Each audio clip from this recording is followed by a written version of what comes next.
Shir, si je peux me permettre une petite question sur le hadith que vous avez rapporté concernant le récit qui rapporte que le prophète sallam s'est levé pour le cortège نعم.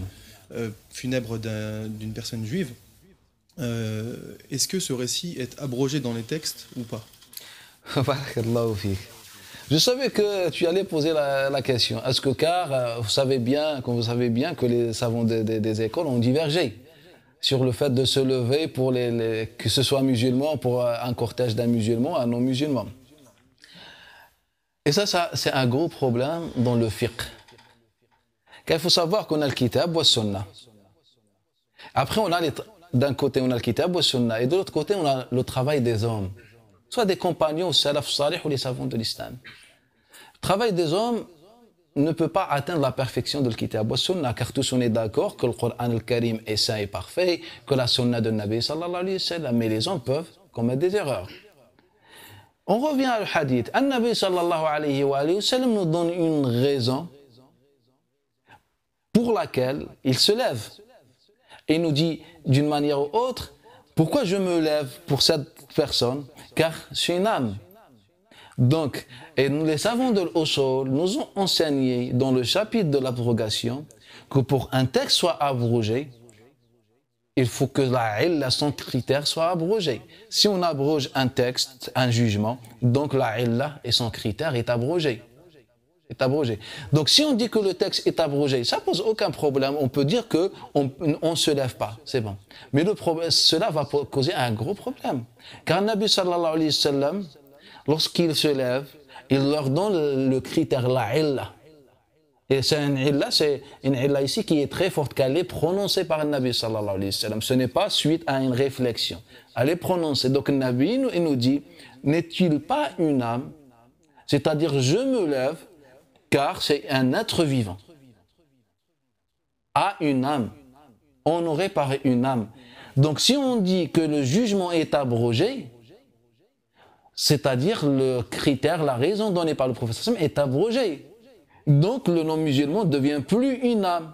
Il devient une mouche, ou il devient une pierre, ou il devient, je ne sais pas, une chose. Ce qui n'est pas logique.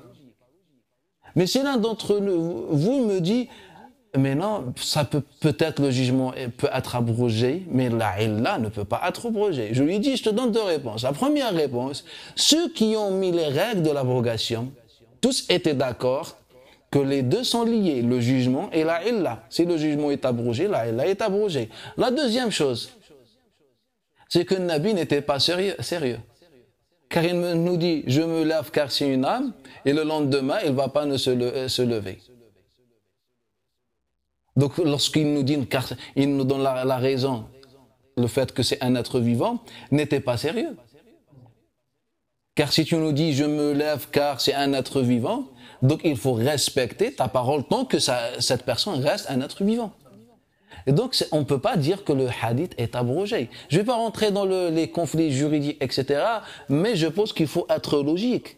Il faut être logique. Moi, je ne peux pas imaginer une divergence sur ce point. Sauf si tu me dis que le hadith n'est pas authentique, là, je vais être d'accord avec toi, car le hadith n'est pas authentique. Mais une fois tu affirmes l'authenticité du hadith, ce qui est le cas chez toutes les écoles, tu ne peux pas me dire que le hadith est abrogé.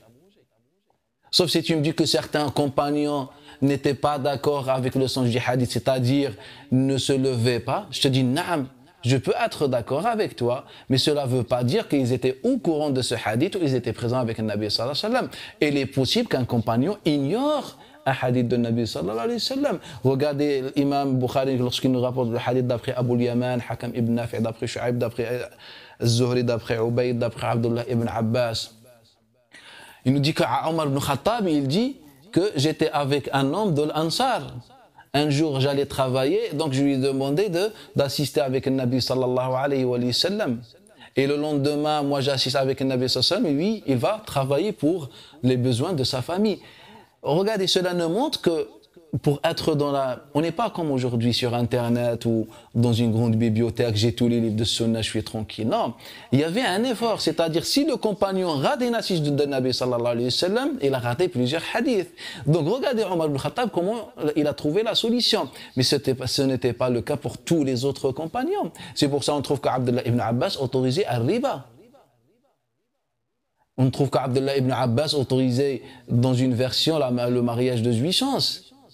Mais cela ne veut pas dire qu'il était pervers ou il n'a pas appliqué la sunna. Tout simplement, il n'était pas au courant. Et lorsque Jabir ibn Abdullah, radiallahu anhu, lui apprend que Nabi a bien interdit le mariage de jouissance à la bataille pendant la bataille de Khaybar, là, il a dit, bah, je me suis trompé, j'étais pas au courant. Et aussi pour le riba, lorsqu'on lui demande comment c'est possible que tu autorises le riba, il a dit, bah, j'ai le hadith de Oussama ibn Zayd lorsqu'il était avec le Nabi sallallahu alayhi wa sallam, et puis il a donné le hadith, inna riba fi nasi'a. Et puis jusqu'à ce qu'il a appris qu'il y a d'autres hadiths, le hadith de Abu Huraira, de Ubada ibn Samit, de Fadala ibn Ubayd et Abu Sa'id al-Khudri, lorsqu'il a appris, les savants nous ont rapporté qu'il a changé d'avis à la fin. Donc sur ce hadith, on ne peut pas diverger. Le Nabi sallallahu alayhi wa sallam nous a donné une raison, et cette raison ne peut pas être abrogée.